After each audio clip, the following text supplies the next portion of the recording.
ان کی دلجوئی کی خاطر کہ وہ اسلام سے قریب ہو جائیں اور تمہارے اسلام پر اعتماد کرتے ہوئے تمہیں کچھ نہیں دیا۔ میرے جانثاروں، کیا تمہیں اس بات کی خوشی نہیں کہ لوگ تو جائیں اپنے گھروں کو اونٹ اور بکریاں لے کر، اور تم جاؤ اپنے گھروں کو اللہ کے رسول کو لے کر؟ قسم ہے اس ذات کی جس کے ہاتھ میں محمد کی جان ہے، اگر ہجرت نہ ہوتی تو میں انصار کا ہی ایک فرد ہوتا۔ اگر سارے لوگ ایک راستے پر چلیں اور انصار ایک دوسرے راستے پر چلیں تو میں انصار کے ہی راستے پر چلوں گا۔ خدایا انصار پر اپنی رحمتوں کی بارش کر، انصار کے اولاد پر اپنی رحمتوں کی بارش کر، انصار کے پوتوں پوتیوں اور نواسوں اور نواسیوں سب پر اپنی رحمتوں کی بارش کر۔ تو انہیں اپنی رحمتوں سے نہال کر دے، اپنی نعمتوں سے مالا مال کر دے۔ کیسی محبت اور کیسی دلسوزی تھی ان چند جملوں میں، شفقت و رحمت کی کیسی بجلیاں گوند رہی تھیں اس گفتگو میں۔ جانثاروں کی آنکھوں سے بے تحاشا آنسو جاری ہو گئے، یہاں تک کہ ان کی ہچکیاں بند گئی اور روتے روتے ان کی داڑیاں آنسوؤں سے تر ہو گئیں۔ وہ چیخ پڑے، ہمیں کچھ نہیں چاہیے، ہمیں کچھ نہیں چاہیے، اللہ کے رسول صلی اللہ علیہ وسلم ہمارے ساتھ رہیں، یہی ہمارے لیے کافی ہے۔ غزوہ خندق کے موقع پر ایک رات کو جب زوروں کی سردی تھی اور ٹھنڈی ہواؤں کے تیز چکر چل رہے تھے، پیارے نبی صلی اللہ علیہ وسلم نے فرمایا، کون ہے جو دشمن کے کیمپ میں جا کر قریب سے وہاں کی صحیح صورتحال کا اندازہ لگائے؟ جو یہ کام کرے گا جنت میں وہ میرے ساتھ رہے گا۔ ابھی لوگ اپنے پر تول ہی رہے تھے کہ آپ صلی اللہ علیہ وسلم نے حذیفہ رضی اللہ تعالیٰ عنہ کا نام لے کر پکارا، حذیفہ تم جاؤ دشمن کا صحیح جائزہ لے کر آؤ، انہیں بس دیکھ کر آ جاؤ، کسی سے کوئی چھیڑ چھاڑ مت کرنا۔ حذیفہ رضی اللہ تعالیٰ عنہ اس ٹھنڈی زمہریری رات میں نہایت ہوشیاری سے گئے، دشمن کے کیمپ کے اندر تک چلے گئے، گھنٹوں وہاں گھومتے پھرتے رہے، سب کچھ سنتے اور دیکھتے رہے، ساری معلومات حاصل کرتے رہے، پھر نہایت خاموشی سے واپس آ گئے اور پیارے نبی صلی اللہ علیہ وسلم کو پوری صورتحال بتا دی۔ حذیفہ رضی اللہ تعالیٰ عنہ سردی سے بری طرح تھر تھرا رہے تھے۔ پیارے نبی صلی اللہ علیہ وسلم اس وقت بڑی چادر اوڑھے ہوئے تھے، تہجد کی نماز پڑھ رہے تھے، اسی چادر میں حذیفہ رضی اللہ تعالیٰ عنہ کو سینے سے چمٹا لیا، پھر نصف چادر آپ صلی اللہ علیہ وسلم اوڑھے رہے اور نصف چادر میں حذیفہ لپٹے ہوئے سو گئے۔ صبح ہوئی تو آپ نے انہیں نہایت پیار سے جگایا، اب اٹھ جاؤ اے نیند کے متوالے۔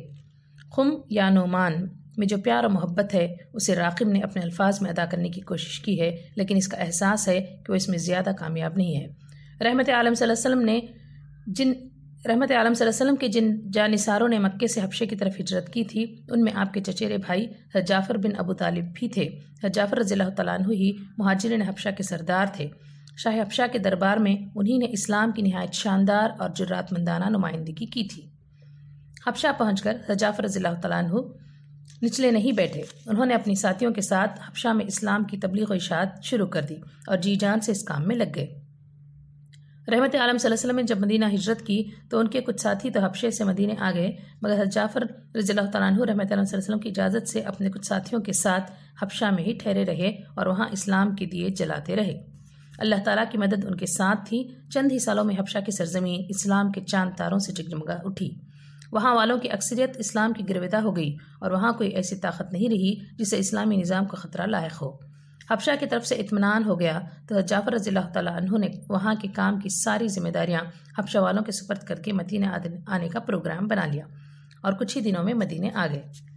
اللہ کی شان، وہ اپنے ساتھیوں کے ساتھ مدینے اس روز پہنچے جس روز رحمت عالم صلی اللہ علیہ وسلم خیبر فتح کر کے اپنے جانثاروں کے ساتھ مدینہ واپس آئے۔ رحمت عالم صلی اللہ علیہ وسلم کے لیے یہ کتنی خوشی کا موقع تھا، اس کا اندازہ لگانا مشکل ہے۔ یہ محض آپ صلی اللہ علیہ وسلم کے چچیرے بھائی حضرت جعفر رضی اللہ تعالیٰ عنہ کی آمد نہیں تھی، بلکہ اس مرد مجاہد کی آمد تھی جس نے اپنے اور اپنے مجاہد ساتھیوں کے خون دل و جگر سے حبشہ کی سنگلاخ زمین میں اسلام کی لہلہاتی ہوئی فصل تیار کر دی تھی، جس نے اپنی لگن اور رات و دن کی جدوجہد سے پورے حبشہ میں اسلام کے جھنڈے گاڑ دیے تھے اور وہاں کے تمام گلی کوچوں میں اسلام کے چراغ روشن کر دیے تھے۔ آپ صلی اللہ علیہ وسلم نے اسلام کے سپاہی کو بے اختیار سینے سے چمٹا لیا، ان کی پیشانی کو بوسہ دیا، دیر تک انہیں سینے سے چمٹائے رہے اور فرماتے رہے، پتہ نہیں آج مجھے خیبر فتح ہونے کی زیادہ خوشی ہے یا جعفر کے آنے کی۔ آپ صلی اللہ علیہ وسلم نے ایک موقع پر حضرت عبداللہ بن عمر رضی اللہ تعالیٰ عنہ کے متعلق فرمایا، کیا خوب انسان ہے عبداللہ، کاش وہ رات کی نمازوں کا اہتمام کرتا۔ حضرت عبداللہ کی تعریف و تحسین کا یہ نرالا انداز تھا، ان کو حضور پرنور کا پیغام دل نواز ملا تو انہوں نے زندگی بھر قیام لیل کا اہتمام کیا اور رات میں سونا بہت کم کر دیا۔ یہ تو تھی ان ساتھیوں کی بات جو رحمت عالم صلی اللہ علیہ وسلم سے بہت قریب تھے۔ جو آپ کے دست و بازو تھے، جو آپ کی صحبت و تربیت سے خوب فیضیاب ہوئے تھے، لیکن جو لوگ نئے اسلام میں آتے تھے ان کے لیے بھی آپ صلی اللہ علیہ وسلم شفقت و محبت کا پیکر ہوتے، ان کی بے تکی اور بے ہنگ باتوں کا برا نہ مانتے اور نہایت حکمت اور دردمندی کے ساتھ ان کی ذہنی و اخلاقی سطح بلند کرنے کی کوشش کرتے۔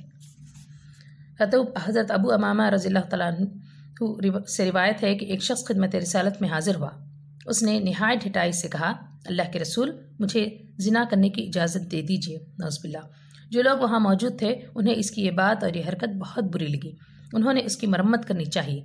آپ صلی اللہ علیہ وسلم نے فرمایا، چھوڑ دو اسے۔ پھر اس شخص سے فرمایا، آؤ میرے قریب آ جاؤ۔ آپ صلی اللہ علیہ وسلم نے اس شخص سے فرمایا، کیا تم یہ پسند کرو گے کوئی شخص تمہاری ماں کے ساتھ ایسا کام کرے؟ اس نے جواب دیا، نہیں، اللہ کی قسم میں آپ پر قربان جاؤں۔ رحمت عالم صلی اللہ علیہ وسلم، تو کوئی بھی انسان یہ پسند نہیں کرے گا کہ اس کی ماں کے ساتھ تم ایسا کام کرو۔ آپ صلی اللہ علیہ وسلم نے فرمایا، اچھا کیا تم یہ پسند کرو گے کہ تمہاری بیٹی کے ساتھ کوئی ایسا کام کرے؟ اس نے کہا، نہیں، اللہ کی قسم میں آپ پر قربان جاؤں۔ رحمت عالم صلی اللہ علیہ وسلم، تو لوگ بھی پسند نہیں کریں گے کہ تم ان کی بیٹیوں کے ساتھ ایسا کام کرو۔ آپ صلی اللہ علیہ وسلم نے فرمایا، اچھا کیا تم یہ پسند کرو گے کہ تمہاری بہن کے ساتھ کوئی ایسا کام کرے؟ اس نے کہا، نہیں، اللہ کی قسم میں آپ پر قربان جاؤں۔ رحمت عالم صلی اللہ علیہ وسلم نے فرمایا، تو لوگ بھی پسند نہیں کریں گے کہ تم ان کی بہنوں کے ساتھ ایسا کام کرو۔ آپ صلی اللہ علیہ وسلم نے فرمایا، اچھا کیا تم یہ پسند کرو گے کہ تمہاری پھوپھی کے ساتھ کوئی ایسا کام کرے؟ اس نے کہا، نہیں، اللہ کی قسم میں آپ پر قربان جاؤں۔ رحمت عالم صلی اللہ علیہ وسلم نے فرمایا، تو لوگ بھی پسند نہیں کریں گے کہ تم ان کی پھوپھیوں کے ساتھ ایسا کام کرو۔ آپ صلی اللہ علیہ وسلم نے فرمایا، اچھا کیا تم یہ پسند کرو گے کہ تمہاری خالہ کے ساتھ کوئی ایسا کام کرے؟ اس نے کہا، نہیں، اللہ کی قسم میں آپ پر قربان جاؤں۔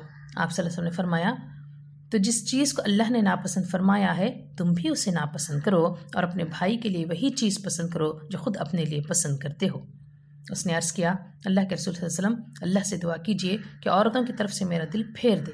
آپ صلی اللہ علیہ وسلم نے نہایت شفقت سے اس کے سر پر ہاتھ پھیرا اور دعا کی، خدایا اس کی غلطیاں معاف کر دے، اس کے دل کو پاک کر دے، اسے عفت و پاکیزگی کی دولت سے مالا مال کر دے۔ اس کے بعد وہ آدمی چلا گیا۔ کچھ دنوں بعد پھر واپس آیا۔ اس نے عرض کیا، اللہ کے رسول صلی اللہ علیہ وسلم، عورتوں سے میرا دل پھر گیا، اب کسی بھی اجنبی عورت کی طرف میری نظر نہیں اٹھتی۔ حضرت معاویہ بن حکم سلمہ رضی اللہ تعالیٰ عنہ فرماتے ہیں، میں ایک بار رسول اللہ صلی اللہ علیہ وسلم کے ساتھ نماز میں تھا۔ نماز میں ہی ایک شخص کو چھینک آ گئی۔ میں نے کہا، یرحمک اللہ۔ یہ کہنا تھا کہ سارے لوگ مجھے گھورنے لگے۔ میں نے کہا، ہائے میری شامت، تم سب کو ہو کیا گیا ہے؟ تم لوگ مجھے کیوں گھور رہے ہو؟ وہ لوگ اپنے زانوں پر ہاتھ مارنے لگے۔ میں نے جب دیکھا کہ وہ لوگ مجھے چپ کرا رہے ہیں تو میں چپ ہو گیا۔ رسول اللہ صلی اللہ علیہ وسلم نماز سے فارغ ہو گئے۔ میرے ماں باپ آپ صلی اللہ علیہ وسلم پر قربان جائیں، میں نے اتنا اچھا معلم و مرشد نہ آپ صلی اللہ علیہ وسلم سے پہلے کبھی دیکھا، نہ آپ صلی اللہ علیہ وسلم کے بعد کبھی دیکھا۔ آپ صلی اللہ علیہ وسلم نے کچھ بھی ڈانٹ ڈپٹ نہیں کی، کچھ بھی ناگواری نہیں ظاہر کی، مجھے کچھ بھی سزا نہیں دی۔ آپ صلی اللہ علیہ وسلم نے فرمایا، نماز میں کسی طرح کی بات چیت صحیح نہیں ہوتی۔ نماز میں تو بس قرآن پاک کی تلاوت ہوتی ہے اور تسبیح و تکبیر ہوتی ہے۔ حضرت انس رضی اللہ تعالیٰ عنہ بن مالک بیان کرتے ہیں، کسی دن ایک بدوی آیا، وہ مسجد نبوی کے صحن میں پیشاب کرنے لگا۔ صحابہ کرام رضی اللہ تعالیٰ عنہ اس پر چیخ پڑے، یہ کیا، مارو اسے، پکڑو اسے۔ رحمت عالم صلی اللہ علیہ وسلم نے فرمایا، رکو، اسے پیشاب کر لینے دو، بیچ میں اسے مت روکو۔ جب وہ پیشاب کر چکا تو آپ صلی اللہ علیہ وسلم نے اسے قریب بلایا اور نہایت شفقت سے فرمایا، یہ مسجدیں پیشاب کرنے یا کوئی اور گندگی کرنے کے لیے نہیں بنائی جاتی، یہ تو قرآن پاک پڑھنے اور اللہ کا ذکر و عبادت کرنے کی جگہیں ہوتی ہیں۔ آپ صلی اللہ علیہ وسلم نے کسی صحابی سے فرمایا، اس پر ایک ڈول پانی ڈال دو۔ ایک روایت یہ بھی ہے کہ آپ صلی اللہ علیہ وسلم نے فرمایا، وہاں کی مٹی کھود کر پھینک دو۔ پھر آپ صلی اللہ علیہ وسلم نے صحابہ کرام سے فرمایا، لوگوں کو سکھاؤ، سمجھاؤ، ان کے لیے آسانیاں پیدا کرو، انہیں پریشانیوں میں نہ ڈالو۔ حضرت انس بن مالک رضی اللہ تعالیٰ عنہ بیان کرتے ہیں کہ ایک بار وہ رحمت عالم صلی اللہ علیہ وسلم کے ساتھ کہیں جا رہے تھے۔ آپ صلی اللہ علیہ وسلم کے جسم اتھر پر نجران کی بنی ہوئی موٹے کناروں والی چادر تھی۔ راستے میں ایک بدوی مل گیا، اس نے آپ صلی اللہ علیہ وسلم کی چادر کا ایک سرا پکڑ کر اتنی زور سے جھٹکا دیا کہ اس کی رگڑ سے آپ کی گردن مبارک پر سرخ گہرے نشان پڑ گئے۔ اس نے چادر سے جھٹکا دے کر کہا، محمد صلی اللہ علیہ وسلم، اللہ کا جو مال تمہارے پاس ہے اس میں میرا بھی حصہ لگاؤ۔ رحمت عالم صلی اللہ علیہ وسلم نے اس کے اجڑ پن کا کچھ بھی برا نہیں مانا۔ آپ صلی اللہ علیہ وسلم کو اس سے جو تکلیف پہنچی تھی اس کا کچھ بھی خیال نہیں کیا، اس کی طرف دیکھ کر ہنسے، مسکرائے، پھر فرمایا، اس کی ضرورت پوری کر دی جائے۔ یہ چند مثالیں ہیں رحمت عالم صلی اللہ علیہ وسلم کے حلم و بردباری کی۔ یہ چند نمونے ہیں رسول خدا صلی اللہ علیہ وسلم کی مشفقانہ تعلیم و تربیت کے۔ کیسا پیارا اور مشفقانہ اور کیسا فطری انداز ہوتا تھا لوگوں کو سمجھانے اور سکھانے کا۔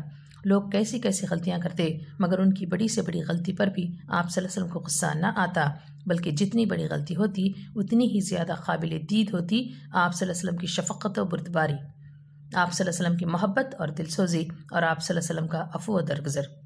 اسی شفقت و بردباری اور اسی محبت و دل سوزی سے آپ صلی اللہ علیہ وسلم نے ان شتر بانوں اور بھیڑوں بکریوں کے چرواہوں کو کچھ سے کچھ بنا دیا۔ جو لوگ علم و تمدن کے نام سے ناآشنا تھے، دیکھتے دیکھتے انہیں قوموں کا معلم اور علم و تمدن کا امام بنا دیا۔ آپ صلی اللہ علیہ وسلم پر ایمان لانے والوں کی تعداد 1.25 لاکھ سے اوپر تھی اور ان سب کو آپ صلی اللہ علیہ وسلم نے علم و حکمت سے مالا مال کر دیا۔ اس جاہلیت زدہ ماحول میں جو لوگ آپ صلی اللہ علیہ وسلم پر ایمان لاتے، کچھ ہی دنوں میں ان کی کیفیت ایسی ہو جاتی جیسے گھٹا ٹوپ اندھورے میں چمکتے ہوئے جگنو۔ یہاں یہ بات بھی قابل ذکر ہے کہ رحمت عالم صلی اللہ علیہ وسلم کی شفقت و محبت صرف انسانوں کے لیے نہیں تھی، زمین پر چلنے والے چوپاؤں اور فضا میں اڑنے والے پرند بھی آپ کی شفقت و محبت سے محروم نہ رہتے۔ حضرت عبداللہ بن جعفر رضی اللہ تعالیٰ عنہ سے روایت ہے کہ کسی موقع پر رحمت عالم صلی اللہ علیہ وسلم ایک خچر پر سوار ہو کر اپنی ضرورت سے جا رہے تھے۔ راستے میں ایک انصاری کے باغ سے گزر ہوا۔ باغ میں ایک اونٹ بندھا ہوا تھا۔ وہ اونٹ رحمت عالم صلی اللہ علیہ وسلم کو دیکھ کر بے اختیار بلبلانے لگا اور اس کی آنکھوں سے آنسو جاری ہو گئے۔ رحمت عالم صلی اللہ علیہ وسلم اس کے قریب آئے، نہایت پیار سے اس کے کان اور اس کی گردن سہلانے لگے اور دیر تک سہلاتے رہے، یہاں تک کہ وہ پرسکون ہو گیا۔ آپ صلی اللہ علیہ وسلم نے پوچھا، اس اونٹ کا مالک کون ہے؟ یہ کس کا اونٹ ہے؟ ایک انصاری آئے، عرض کیا، اللہ کے رسول، یہ میرا اونٹ ہے۔ آپ صلی اللہ علیہ وسلم نے فرمایا، تم اللہ سے نہیں ڈرتے؟ یہ بے زبان جانور جس کا اللہ نے تمہیں مالک بنایا ہے، یہ مجھ سے تمہاری شکایت کر رہا ہے، تم اسے پیٹ بھر کھانے کو نہیں دیتے اور اسے بھوکا رکھ کر مستقل دوڑاتے ہو۔ آپ صلی اللہ علیہ وسلم نے فرمایا، زرخیزی کے دنوں میں سفر کرو تو راستے میں اونٹ کو چرنے اور آسودہ ہونے کا موقع دو۔ خشکی اور قحط سالی میں سفر کرو تو سفر لمبا نہ کرو، اس کے تھکنے سے پہلے سفر مکمل کر لو۔ رات میں کہیں پڑاؤ ڈالنا ہو تو عام راستے سے دور ہٹ کر پڑاؤ ڈالو، کیونکہ رات میں درندے اور سام بچھو راستوں پر آ جاتے ہیں۔ حضرت عبداللہ بن مسعود رضی اللہ تعالیٰ عنہ روایت کرتے ہیں کہ ہم رسول اللہ صلی اللہ علیہ وسلم کے ساتھ ایک سفر میں تھے۔ آپ صلی اللہ علیہ وسلم اپنی ضرورت سے کہیں چلے گئے۔ ہمیں ایک چڑیا نظر آئی جس کے ساتھ 2 بچے تھے۔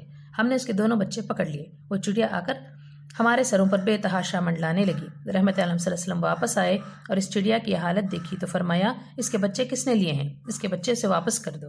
وہاں چونٹیوں کا علاقہ تھا، اس میں ہم نے آگ لگا دی۔ آپ نے پوچھا، یہاں کس نے آگ لگائی ہے؟ ہم نے عرض کیا، ہم نے لگائی ہے اللہ کے رسول۔ آپ صلی اللہ علیہ وسلم نے فرمایا، کسی کے لیے مناسب نہیں کہ وہ کسی کو جلائے یا اسے آگ کا عذاب دے، یہ حق بس آگ کے رب کا ہے۔ بارہا ایسا ہوا کہ آپ صلی اللہ علیہ وسلم کسی برتن میں پانی لے کر وضو کرنے بیٹھتے، اتنے میں کوئی پیاسی بلی آ گئی۔ اس نے پانی پینا چاہا، آپ صلی اللہ علیہ وسلم نے وضو کا برتن اس کی طرف جھکا دیا۔ بلی نے پانی پی لیا، تب آپ نے وضو فرمایا۔ حقیقت یہ ہے کہ آپ صلی اللہ علیہ وسلم شفقت و محبت کی وجوہ رواں تھے جس سے ہر ایک سیراب ہوتا۔ آپ صلی اللہ علیہ وسلم پریم اور پیار کی وہ باد نسیم تھے جس سے گلشن انسانیت کا ہر پھول اور ہر پتا زندگی اور تازگی حاصل کرتا۔ اپنے ہوں، پرائے ہوں، دوست ہوں، دشمن ہوں، انسان ہوں، حیوان ہوں، چرند ہو، پرند ہو، کوئی بھی آپ صلی اللہ علیہ وسلم کے فیضان کرم سے محروم نہ رہتا۔ آئیے ہم یہ عہد کریں کہ ہم آپ صلی اللہ علیہ وسلم کی امتی ہیں تو آپ صلی اللہ علیہ وسلم کی محبت و شفقت ہم اپنے اندر بھی پیدا کریں گے اور ساری انسانیت کے ساتھ محبت و شفقت سے پیش آئیں گے اور آپ صلی اللہ علیہ وسلم کی ذات کا صحیح تعارف اپنے قول و عمل سے عام لوگوں تک پہنچائیں گے۔ آمین۔ السلام علیکم ورحمۃ اللہ وبرکاتہ۔